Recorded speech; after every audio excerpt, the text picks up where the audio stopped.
દરેક નીતિની સામે કાયદાની રીતે ઊભો રહેતો SSK ન્યૂઝ ચેનલ।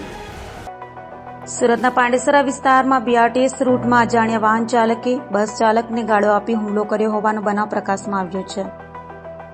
સુરતમાં વારંવાર BRTS રૂટ પર વાહનો લઈ જતા કેટલાક બેજવાબદાર વાહન ચાલકો અકસ્માતને ઝઘડાને આમંત્રણ આપ્યું છે, ત્યારે સુરતના અલથાણ ખાડી ક્રોસ કરી અલથાણ ખાડી BRTSમાંથી પસાર થતી ઇલેક્ટ્રિક બસના ચાલકે આગળ ચાલતી રિક્ષાને હોર્ન મારતા અજાણ્યા બાઇક ચાલકે હોર્ન કેમ મારે છે તેમ કહી બસના ચાલક વિકાસ પાલ સાથે ઝઘડો કરી ગાળો આપી હુમલો કર્યો હતો।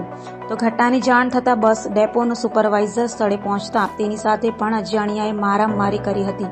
હાલ તો આ મામલે પાંડેસરા પોલીસ મથકમાં અરજી કરાતા વધુ તપાસ પોલીસે હાથ ધરી છે।